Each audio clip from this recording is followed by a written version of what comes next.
Hi, and welcome back. In this last lecture, we're going to cover social engineering and training to help us with our risk management.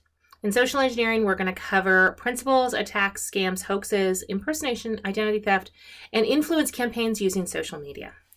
Let's get started.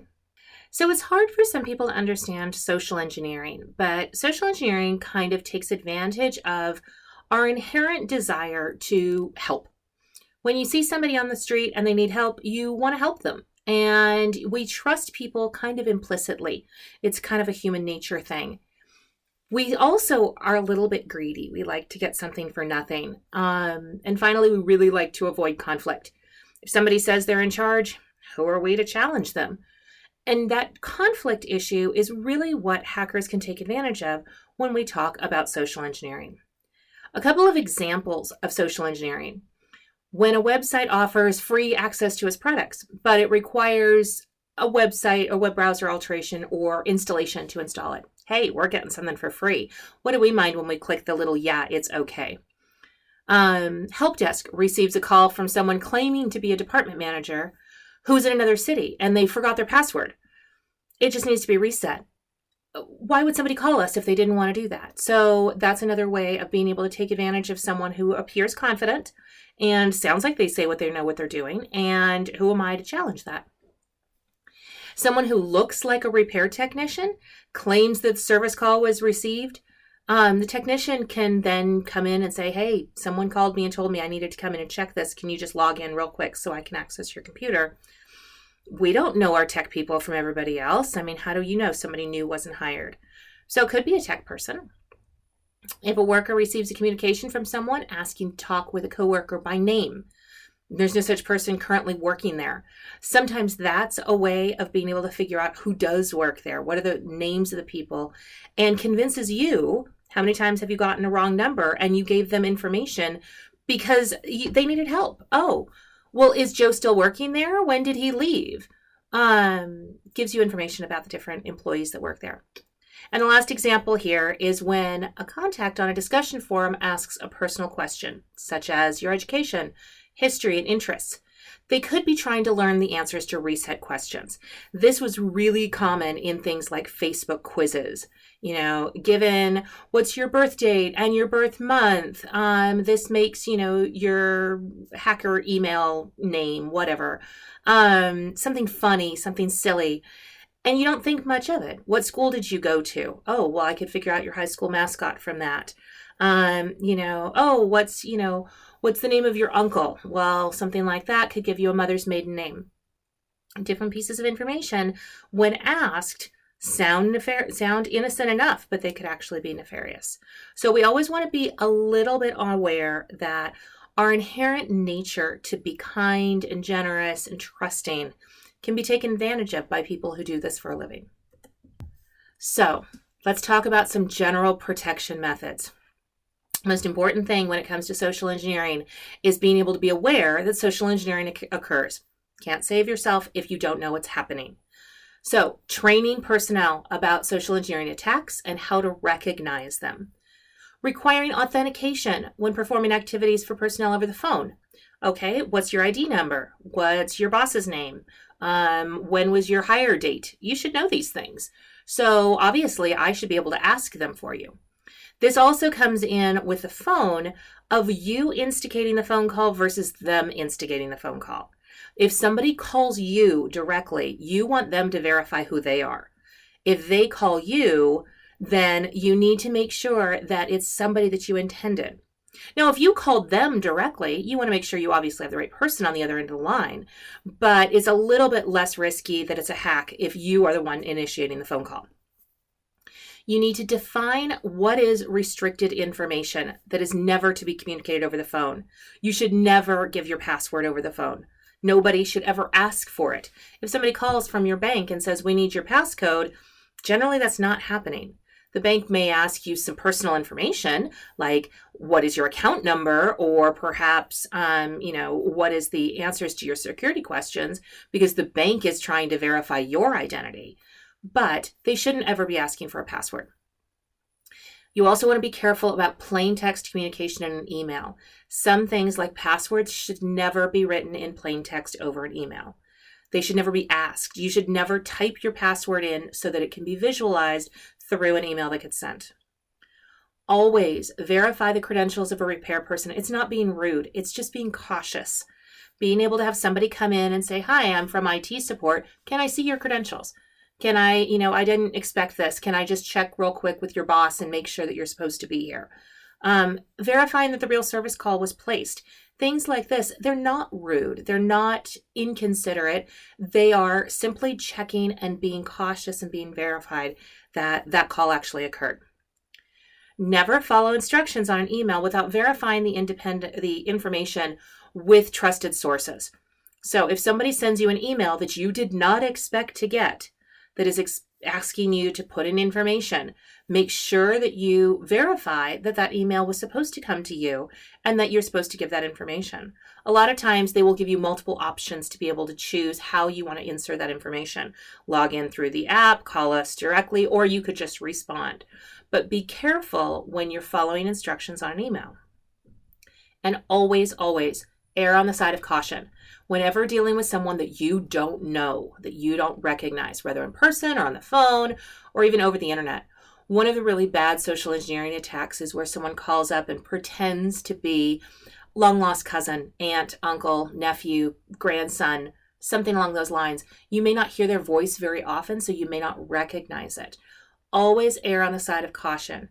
Are you sure this is, Grandpa Joe? Are you sure that this is, my grandson, Marty? I want to make sure that those are the actual people that I think I'm talking to.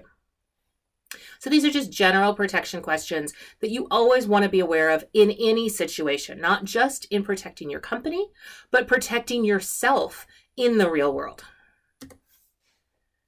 There are some basic principles that describe how social engineering attacks work. The first is authority. Somebody walks in and says, I'm from the government. Yeah, I'm going to do anything you want. I'm from Microsoft. I'm from Apple. I'm from your boss's office. These kind of playing on authority helps people to immediately put themselves into a position where they're trying to help. They're trying to be a good person. They're trying to follow the rules because let's just face it, if it's the government or if it's Microsoft or if it's your boss, they have the ability to make your life kind of uncomfortable if you were rude to them. So we're going to bend over a little bit more backwards. Be aware of that. Hackers know that. Sometimes hackers will say, I'm calling on behalf of Microsoft. They're not actually Microsoft. The second version, intimidation. Again, this works with authority, but it throws in the attack part of it. They come across with confidence. They know exactly who they are and how dare you challenge their authority. And then let's throw in a little bit of, and if you don't do this, I can have you arrested. I can have you audited. I can have you fired. I can have you thrown in jail. Throw in a little bit of threat of harm there, and people will generally back off. They're not going to risk their job or their livelihood or their freedom over something as simple as, sure, go ahead and log into my computer. It's not that big of a deal. Yeah, that's how hackers take advantage of you. So be aware of the intimidation. The government isn't going to intimidate you like that. The Microsoft is not going to call you and threaten to throw you in jail or cancel your computer or, ransomware your Windows 10 if you don't do what they say right now. Normal companies don't usually do things through intimidation. Not to say that the government doesn't get intimidating sometimes. Consensus. Consensus refers to the everybody else is doing it concept. Everybody else is upgrading to 11, so let's go ahead and have you upgrade as well to Windows 11. Everybody else is jumping off the bridge, so you should be doing it too. Everyone else is doing it. When you watch your coworkers all follow a same path, you kind of get this sense of it must be an okay thing to do. Everybody else is doing it. Be careful of that. Just because everybody else is doing it doesn't mean it's okay. When you do, and we'll talk about it a little bit further on, when you do some sort of testing on your company, you will find that personnel will talk to each other. Hey, did you get that email from, the CEO that said, go ahead and respond to this survey? Yeah, I did that. I filled it out. Oh, well, if you filled it out, it probably was fine. So I guess I can fill it out as well. Yeah, consensus. Everybody else is doing it.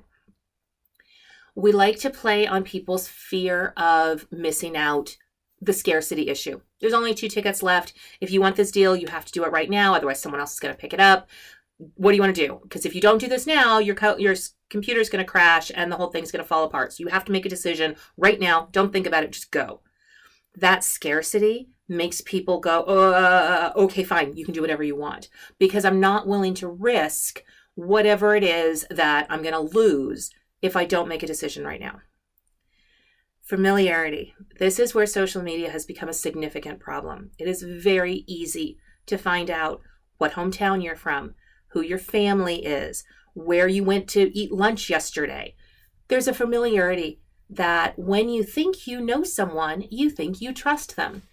And you're like, hey, I saw you yesterday at the, alumni association. Yeah, there were 500 people there. Do I really know everybody? So that sense of familiarity allows hackers to be able to socially interject them into your worldview. You start to think, I know this person. Best option of this is when someone calls you and says, I'm calling from IT. I think that there's a problem with your network. My name's Joe. Let's have a 5-minute conversation, and I'll be up in 20 minutes to come help you. Then when Joe walks in the door, hey, I'm Joe. We just had this great conversation. You feel like you know me. That leads into the trust issue, developing a relationship or taking advantage of the fact that a relationship already exists. So developing that relationship. Let me tell you about my kids. Let me tell you about my husband. Let me tell you about my hometown. Oh my gosh, I got pulled over on the drive to work today. Does that ever happen to you? Oh my gosh, I had this great restaurant the other day. We really talked about, Thai food, and it was great and wonderful. Start developing that sense of familiarity. Now you trust this person. He's not a stranger anymore. Since he's not a stranger, sure, you can have my password, break into my computer. It's all good because I know you now. And the final one comes back to the fear of missing out. If you don't do this now, there is a sense of urgency, and that goes with scarcity. This sense of urgency, this fear of missing out concept of if you don't do this now, the hacker's already in your system. If you don't let me in right now, I can't get him out. He's going to steal all of your stuff. You have to let me in right now, all about urgency. Taking advantage of 2 or 3 of these really helps somebody to think, oh gosh, so this is someone from my hometown who I know. If I don't do it now, my computer's going to crash. And he says he's calling from Microsoft. Okay. So, and then of course, if he doesn't do this, my entire computer's going to crash. Threat of harm, large corp. Everybody else is doing it. I'm from your hometown. We have a sense of urgency and there's a relationship going on. All of these allow a hacker to come into your world and make decisions. And then once he's into your computer, he can do whatever he wants. So now we're going to describe a couple of different individual types of attacks. The first is called phishing with a PH. Phishing is generally designed to steal information or identity or credentials. It can be a general email or the web, but in general, phishing can happen anywhere. It can be in person. It can be a mailer that comes through the post office that's usually random and to a large group, not very specific. Everybody gets the little flyer in the mail that says, go to this website. Don't go to that website, by the way. Everybody got this email that said, Microsoft has this great deal. Go to this site right now to get 20% off your new computer, blah, blah, blah. Basic phishing.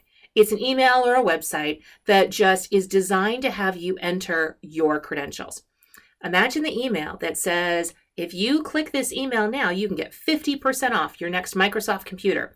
So instead of spending $1,500 on it, you only get it for $750. Isn't this great? Click the link here. So you click the link. Don't ever click a link in an email, by the way.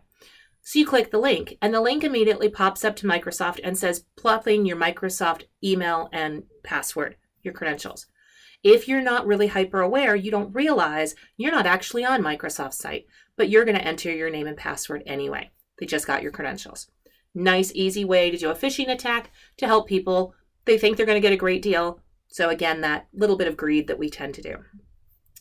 For basic phishing attacks, always be suspicious of unexpected emails. If you're expecting the email from Joe and the email from Joe comes in, that's probably fine. Emails from unknown senders, people you don't know, or people you shouldn't know. I shouldn't be getting an email from Bill Gates. He doesn't know me from Adam. He doesn't know anything about me. I'm not going to get a personal email from him.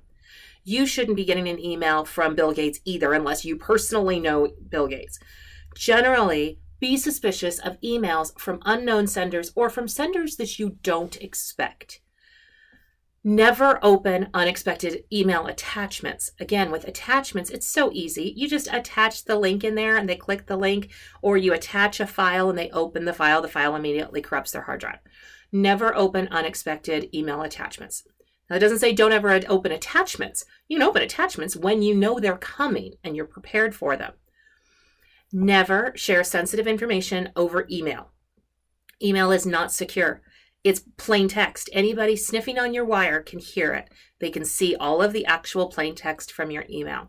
So you never want to share any sensitive information. If you are on an open Wi-Fi, so you're at Starbucks and you're checking your email on Starbucks, or you're at the school, or you're at a location that has a shared Wi-Fi, anybody else on that Wi-Fi can access that information. So never share sensitive information in email.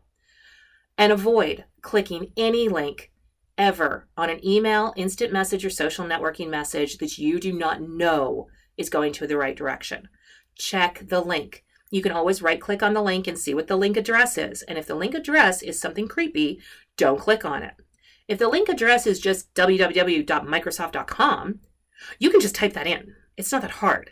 So be aware of any link that comes in through an email or an instant message on your phone or social networking messages. Phishing simulations is a training that we do in companies to prepare the company for phishing attacks. We literally send out a phishing email to every person in the company, maybe from the CEO. Hey, here's a new training I'd like you guys to do, and see how many people click on it. Here's this new thing from, this company or that company, and they're phishing. They're sending out a test phishing account. And when you click on it, usually it pops up and goes, "This is Joe from IT. You shouldn't have clicked that. This was a phishing test." Be careful. You can phrase your emails in such a way that your employees can get really mad at you because they're like, "Well, why did you send out a test?" Well, you need to be aware. What can you do to make employees aware of phishing attacks and how to protect themselves? Two specific types of phishing attacks that we're going to talk about are spear phishing and whaling. They both are pretty similar. Spear phishing is targeting a specific group or organization. So this specific school at Great Falls College, this is going to go out to all students, distribution, email from the dean of students, something like that. Something that the students would expect to come from the dean of students. That way the students aren't going to be aware of it. They're expecting it, so it doesn't really shock them. Targeted groups or organizations are called spear phishing. Whaling, which is also very targeted, targets high value people, administrators, C-suite, CEOs, people with high net worth. We're going to target specific people. You would be surprised how many more phishing emails go to the CEO of a company than to the regular employees, because people are figuring the CEO probably has admin access. The CEO probably has information that he may not, share with everybody else. He may have network access to places that not everybody has. Administrators, same concept. People who have a high net worth or high access in a company are targets of a whaling attack. Smishing, or SMS-shing, so phishing over SMS, is spam over your instant messages. Most people have suffered through this, sometimes a couple of times a day. Click here, you just want a free Walmart gift card, or usually something a little bit inappropriate. Text asking for a response or reply, text with a hyperlink, text including some pre-text information to engage. Hey, click here and I'll send you $1 million. Text with an individual phone number, call me now, for whatever reason. These are called smishing attacks, and smishing attacks are designed to be done over the phone. They can do things with phone, email, or text messages that will allow them to spoof the email or the phone number that it's coming from. Responding to these attacks just encourages them further. Most of these attacks are going to be something where the attacker is going to send it to all numbers in a range. So if it's 555 1000 1010 1020, so on and so forth, in a range. And a lot of people are going to be on that email chain or that text chain. Don't respond, just ignore them, block the number, delete the conversation. Do not, under any circumstances, click on the link.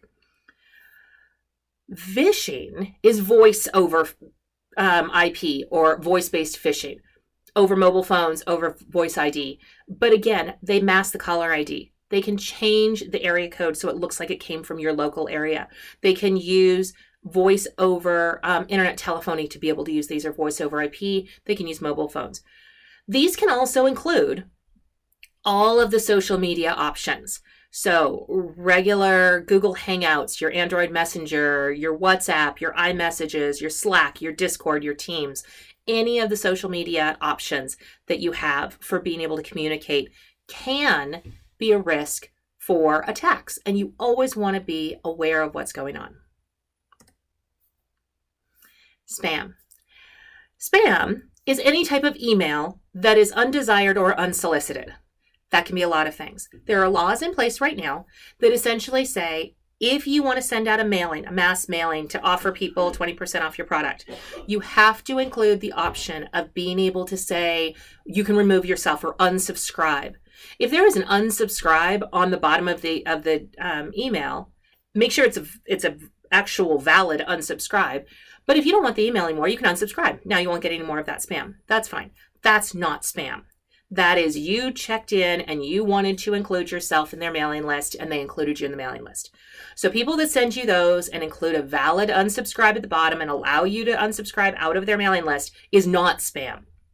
Spam is anything that is undesired or unsolicited. So if something comes in that you didn't want to be on that chain, you don't have the option of removing yourself. That is spam.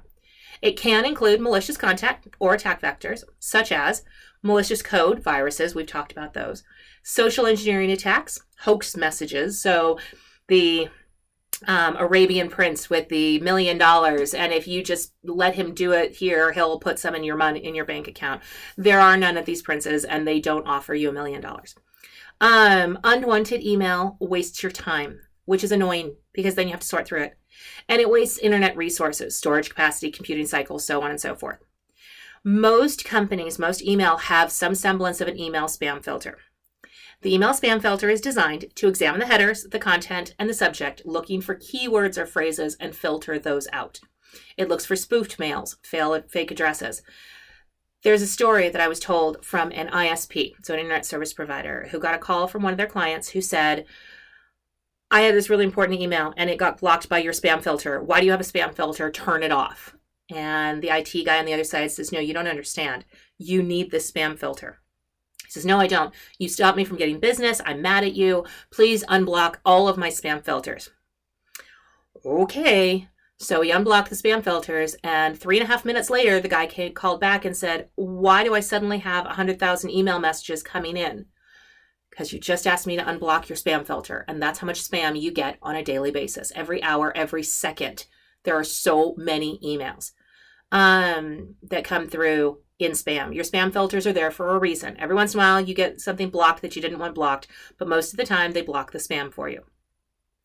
Some of these facts here that I got from one of the sites online said there was spam volume. Overall, spammers get one reply for every 12 million sent emails, which means most of the emails are blocked. However, Americans also get 54 billion spam calls in 2020, so in the year.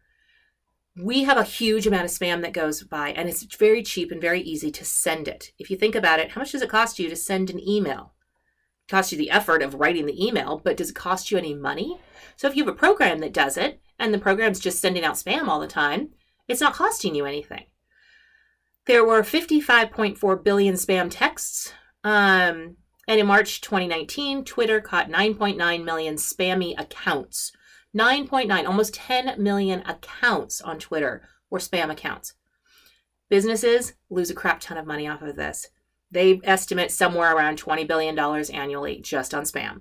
The time it takes to go through it, people accidentally clicking things, having to remove the malware that gets installed. Just on spam alone, businesses lose a fortune. So being prepared for spam, making sure your spam filters work, making your employees aware of spoofed mail, fake addresses. And of course, spam can be in instant messaging or SMS or any web content, so on and so forth. It's not just email anymore.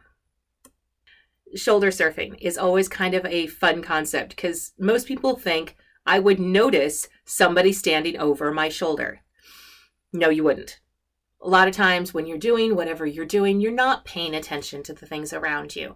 We've done study after study that shows people are not as aware when they are on their computer, on their phone, whatever it is they're doing. Shoulder surfing is exactly what it sounds like.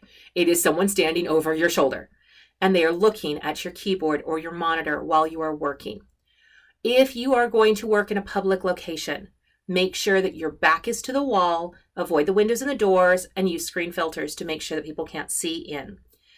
Don't view your sensitive information while you're in a public space. Don't ever say your social security number out loud on a phone while you're in a crowded restaurant. Make sure that your password fields are masked if you're going to use some sort of a web app.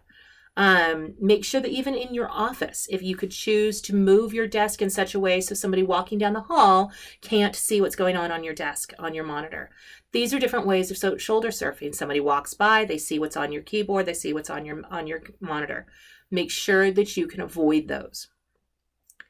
So I have a couple of links up here to different scams and hoaxes. So the fish tank and the Snopes. Snopes is a little bit more political. Fish tank is definitely more about identifying hoaxes and scams. So invoice scams, you can imagine in a large corporation, the billing department receives a lot of information that comes in. This is generally targeting the billing department by sending fraudulent invoices. Here's an invoice for something that somebody bought. This is the information that they gave me. This is the company name. This is the employee, which I was able to get off a company directory. And they spent $2,000. Please pay my invoice. Making sure that your workers understand how billing must be done. Making sure that there's a separation of duties between the person placing the order and those who process the invoice. Making sure that there is an auditing of the invoice activities. And making sure that there is a comparison between the expected bills and the paid bills. If you send fraudulent invoices over the mail, it is actually considered postal fraud. So that's an illegal badness. So those are invoice scams. You can also have just basic hoaxes, convincing the target to perform an action that causes problems. Click here, install that. Often they use that fear issue of convincing them that if they take no action, the world's going to end. Something bad's going to happen. Your computer's going to crash. Also, if you don't do this, the world's going to end. Make sure you tell all your friends and family as well, because they want to do it as well. There's a great one that goes around that says that there's a virus that's in your computer and it's the system exe or it's the Explorer exe. And go in and delete it and it'll make it all better. Something about you need to go through this proxy to be able to protect your information. Yeah, okay. If you don't know what a proxy is, that's really easy to do. And to think, okay, I'm just going to follow these steps. Don't ever follow the steps on an email that gets sent to you. If you think there's something wrong, go find an authorized person and ask them. And if you're in a company, make sure that you find the IT people and say, hey, I got this email. What do you want me to do? They'll say, ignore it. It was a hoax. Be aware of hoaxes. So Fish Tank gives you the option of go on there, tell them what the email was, and then they can say yes or no, it was or wasn't a hoax. Another social media attack is impersonation. So once we've gotten your identity, I'm going to pretend that I'm that person, impersonating. Taking someone else's identity either in person, over the phone, email, logging into someone's account, or any other means of communication. There is a movie with Sandra Bullock from the 80s called The Net, where somebody takes her identity and pretends to be her. It's kind of terrifying. And that was back in the 90s. So this kind of stuff has been going on for a while. It's also called masquerading or spoofing or basic identity fraud. Pretending that you are a person for the purposes of doing something nefarious. I don't know, installing a piece of bad software or stealing money or somehow using that email address to email legitimate or, bad emails using the correct email address so that it isn't identified. The ways we protect about these. If it's in person, access badges, security guards, verification at entrances. Every time somebody comes into the company, it should be prearranged. Who do we know is coming today? Comparing your credentials, having someone walk you around. So the basic physical defenses, making sure you are who you say you are and that you're going to the places you're supposed to go. Obviously, with phone or email, we verify the callback, the identity with a callback. Okay, so this is Joe. I'm going to call back the number we have on file. And if it's not your number, or if it's you, you should answer it. And if it's not you, then that was a spam call. Multi-factor authentication and passcodes. What's your passcode? I don't know. It's my dog's name or whatever it is that I choose. I don't have a dog, so that's not mine. So definitely verify identity with information over the phone or an email. How do you know this is the person they say they are? Tailgating. Tailgating is the feeling of, I'm going to walk through this door and obviously, naturally, I'm going to hold the door for the next guy behind me. Well, the next guy behind me now doesn't have to put in his credentials. So make sure that if you ever have to go through any type of a checkpoint, that you give your credentials, but you don't allow anybody else to come through behind you using that information. Sometimes this is the I'm grabbing the door as the door is closing concept. So I'm come through the door is closing, somebody grabs it right before it locks. Don't depend, definitely tailgating doesn't depend on the consent of the victim. It's usually the victim just wasn't paying attention. They opened the door, they walked through, the door closed behind them, they didn't care. And then, of course, there's the social pressure to hold the door for the guy behind you. The prevention on this one is to change your user behavior. Enforce tailgating protection with what we call man traps. One person at a time goes through, the door closes behind you. Using security cameras or guards also helps. If there's a person there watching, making sure nobody tailgates, that helps. In the same vein as tailgating is piggybacking. Piggybacking is unauthorized access by tricking the victim into giving consent. He's doing it on purpose. He didn't do it because he wasn't paying attention. He actually is holding the door. Or the delivery guy, hey, could you get through this door because I have my hands full and I can't do it. If you are asked to hold the door for somebody and you're going through some sort of verification, make sure you ask for their credentials or you redirect them to the guard or the main entrance, these kind of informations, so that they can get the proper authorization to get into the room. Do not make it you as the one who held the door for them and let the bad guy into the company. Identity theft. So this is dumpster diving. Going through your trash. I know it sounds terrible, like who would actually do this? But you would be surprised, especially in discarded equipment or abandoned locations. You can get in there, grab somebody's old computer, pull the hard drive, and you would be amazed at the information that you found.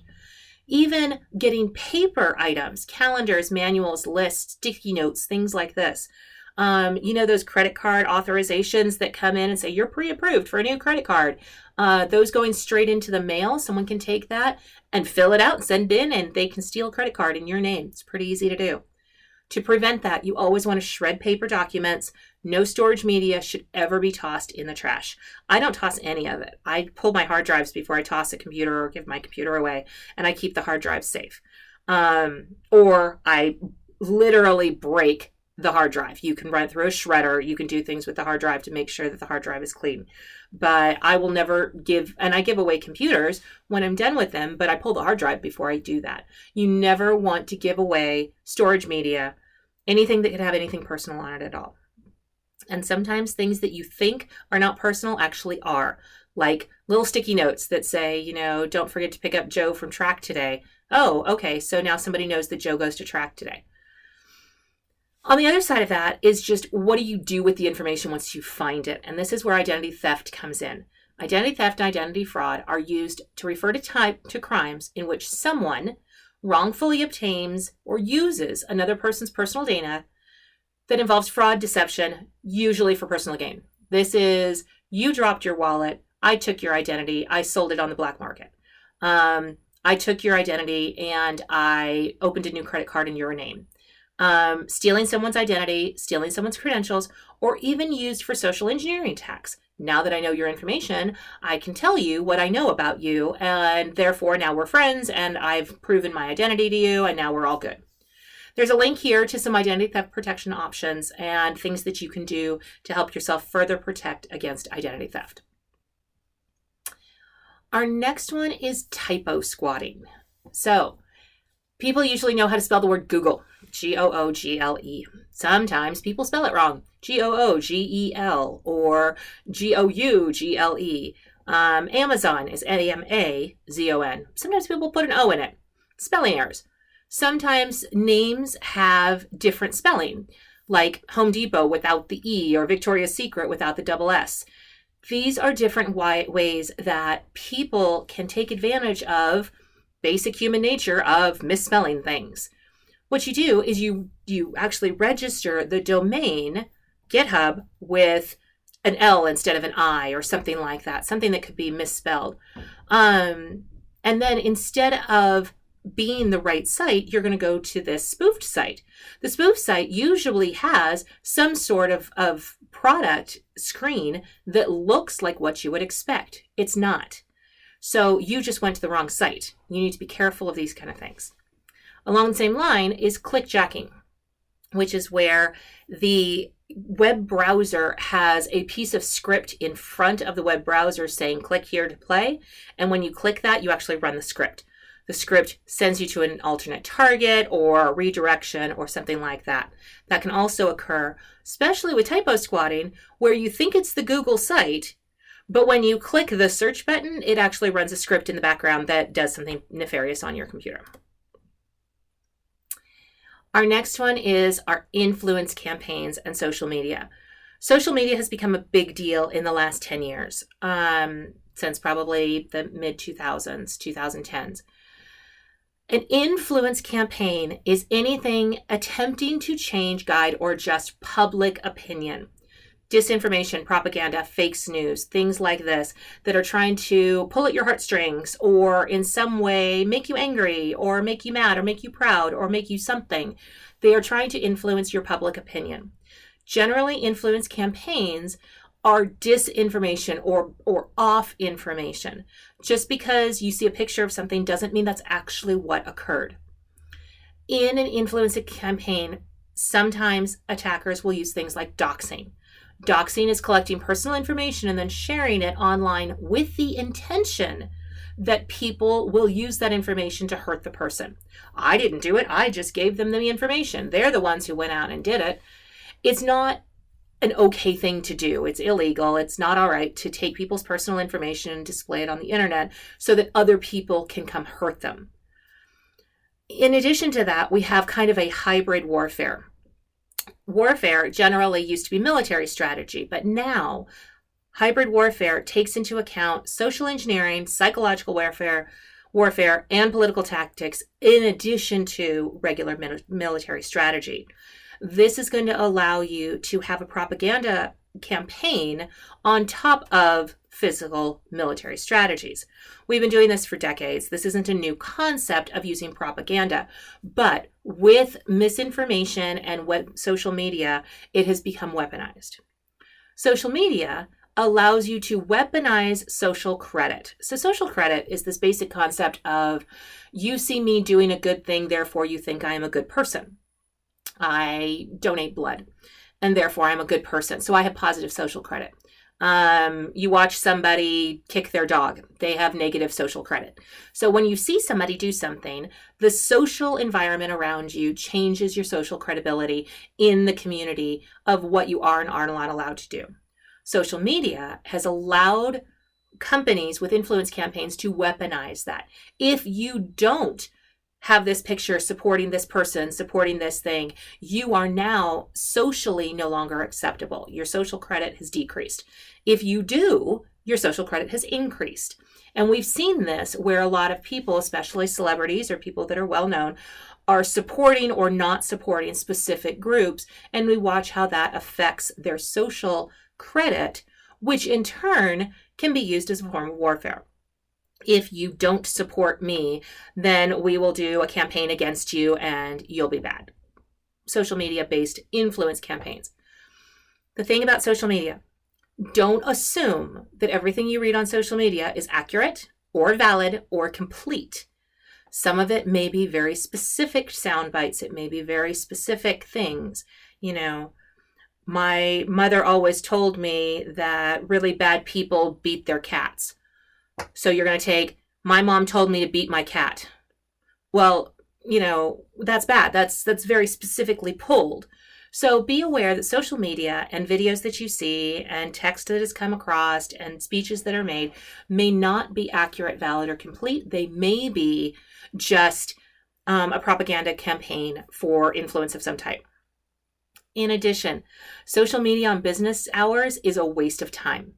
The company is paying you for X amount of hours to do your job. And social media is so easy to get into and start watching for hours and hours without thinking that it's going to be something that takes some time out of your life. Make sure you don't use social media on company time. Our last couple of slides are going to talk about a security awareness training program. Every company should have a program in place that's designed to help their employees understand how to protect themselves, be aware of the risks, and how to make sure we do correct improvements and evaluations therein. So first off, awareness. Everybody in your company should understand that security is an entity for everyone's effort. Everybody in the company needs to make an effort to protect the company from any cybersecurity attacks. Physical, through the network, social engineering, all of the different things that we've talked about. People need to understand the risks that they face by letting someone into their network through a social engineering attack, or letting someone come through secure inside of your company to look at things inside of there. Everyone needs to understand how the risks are from emails and different attacks from viruses, so on and so forth. So generally, the first thing you want to do is establish a baseline. Where is our security posture right now, at this moment, prior to any training? We always have a baseline so that we can know if things got better or worse. So if you had a baseline of 100 and the next time you measured it was at 90, that means things decreased. Or if things were now at 150, they've increased. I don't know what the baseline is, and I don't know what your metrics are, but you want to have a baseline so you know where you're starting. If everybody in the company is aware of their personal security responsibilities, as an employee who has email, be prepared for email spam attacks. As an employee who has password access to different parts of your system, make sure you understand the risks that are possible because of the access that you have. At the same time, we want to avoid waste, we want to avoid fraud, and we want to avoid unauthorized activities. We want to stop people from doing bad things on our network, in our company. Everyone in the company, from the interns all the way up to senior management, should understand and participate. There's nothing that damages morale more than for people who are perhaps end users or people that are perhaps a little lower on the totem pole, watching senior management not follow the same policies that they're being asked to follow. If senior management is spending time on social media, but the employees aren't, it really damages your morale. How come they get to do it and I don't? Why do we have different classes of people where some people have to follow the rules and others don't? These rules are not for the sake of just having rules. They are rules for the purposes of protecting your network, protecting your company, protecting your organization from any risk that may or may not occur. So everyone needs to be participating, and everyone needs to understand that it doesn't matter whether you are, again, the lowest paid or the highest paid in the company. Everybody has their responsibilities. Your awareness program should be tied into your basic security policy, your business continuity planning, and your disaster recovery. We'll be covering BCP and disaster recovery next week. So training. Training is simply the concept of teaching employees how to perform their tasks in line with security policy. If the security policy says you have to use MFA or multi-factor authentication to log into your network, everybody needs to know how to do that. Some people don't know it instinctively. They need to be trained. Therefore, training of employees is essential to making sure that your program stays safe and everybody in the company understands. When employees get hired on the first time, you want to make sure that all new employees require some level of security training.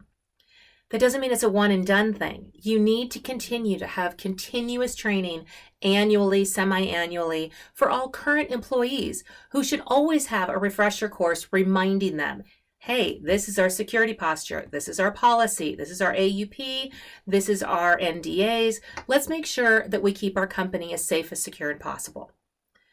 Sometimes over time, there can be changes in your standards or your guidelines or any of the policies in your company. As we know, when HIPAA came in, it changed the healthcare industry forever because now there were different rules on how things needed to be done. Understanding that those security guidelines and policies may or may not be at your company level. They may be in your industry and they may be at a governmental level. If you start doing business overseas, there may be different guidelines that are required for protecting PII in different countries. Understanding that will change your entire company's security policy and guidelines, and everybody needs to be aware of that. So you should always have at least once a year, maybe twice a year, training for all employees in the company to make sure everybody's aware of any changes in policy. These trainings can often be provided in-house, but sometimes outside consultants can be brought in to explain to your company, hey, this is the different policy changes that have occurred. We know because we're watching multiple companies in this industry, in this sector, in this vector, to make sure that this is something your company needs to abide by as well. Education generally refers to knowledge above and beyond, as opposed to training. Everybody needs to go through training. Education is generally a higher degree. So if you choose to go get an additional certification, such as the CISSP, or if you want to go get another degree, say a master's program in cybersecurity, or additional certifications using CompTIA or any of the other certification programs, we call those generally education as opposed to training. Not everybody does them, but there is huge benefits to the company when somebody understands how these changes have affected them with further education and further degrees. So, training can be really painful. It can be exhausting, it can be boring, and it can take up some huge time. So the goal is, how do we make awareness and training better? How do we improve upon death by slideshow, which is what you're suffering through right now? A couple of things you can do. Change the focus. Sometimes it can be an individual, sometimes it can be a customer, sometimes it can be a client, or perhaps the organization as a whole. So if I'm going to look at cybersecurity from my client's point of view, that might change the direction of the training. We can change the topic orders. We can talk about social engineering and then mobile, or perhaps something else that is interesting to the people that are watching. Ask them what they think is the most important thing. What have they read on the news lately? What are things that they need to watch and keep an eye on? You can use a variety of presentation, in person or perhaps pre-recorded videos such as this one, where you could say, hey, everybody needs to go watch this pre-recorded video on your own time, which helps in some situations for people to get the knowledge that they need and still have it work around their normal schedule. Interactive websites or simulations also can help. A lot of times people learn by doing. So real world scenarios or role playing really can help people to visualize, oh my gosh, I can see how this would happen. I can see how I would handle this situation. So by doing that role playing or that examples of real world situations can really help your employees to understand what's going on, how it's important to the whole security of the company, and what they can do to take their personal responsibility. Sometimes companies assign security champions, which are people who take the lead on security. They can help run your trainings, or they can do additional research on the side. They can present, they can give examples or testimonials. Security champions are just people who can take the lead from a security point of view in your company. And of course, who doesn't love game theory? Explain how game theory can fall into your training. Use games to help people to kind of have a little bit of fun while they're going through these trainings. So you've made your training. How can you make it better? What went well? What could have been done differently next time? Always a good idea to review and learn from your experiences to be able to make your trainings better next time. If everybody got to the end of your training, a big sigh of relief and said, oh, thank goodness that's over, perhaps we can find a better way to train next time. Sometimes they can say, that was a lot of fun. I actually enjoyed that, or I learned a lot in that. Or you can have testimonials from people that say, hey, this is how I took that information from your training and used it in my real world examples. You want to figure out when you're reviewing your training what changed since the last training. Can't always use the same slide deck that you did last time because there might be differences in policies and procedures. Always review that. And of course, personnel issues. Make sure that the employees understand their personal role in the security of your organization. Make sure that you can bring up any violations that have occurred. Intentional, unintentional, don't need to point out people by names. Hey, Joe let me tailgate the other day. That was bad. Or, Mary clicked on this link from this email. But you can tell people, look, of the spam email that we sent out, the phishing email, 20% of the company clicked the link. We want to avoid that. We want this email to never get clicked. And so we want to make sure that next time we train this is what we can do. So giving people a metric, giving people an idea of how effective is our training? What are we learning? Again, that baseline that we started with up to where we are now. Make sure that you continually change your programming as you go along. Training and awareness should always be continual. It should also be required. Remember, people don't always remember everything they're told or everything they learn. Just because someone attended the training does not mean that they understood either the content or the importance. Make a point of checking on people after the training. What did they learn? What didn't they learn? Are they making changes to their everyday lives as a result of this training to make your company a safer place? So in summary, covering all of the different projects in this lesson. So remember, we talked about personnel security, how you handled hiring and onboarding, job descriptions. We talked about risk management, that qualitative, quantitative choices, asset valuations. We talked about security attacks, and we talked about training. Different ways that you can make sure that your company has the personnel security and risk management under control, and everybody takes a personal role in taking care of their company. Thank you for watching. Please come back next time for our next chapter on business continuity practices and disaster recovery. Have a great day.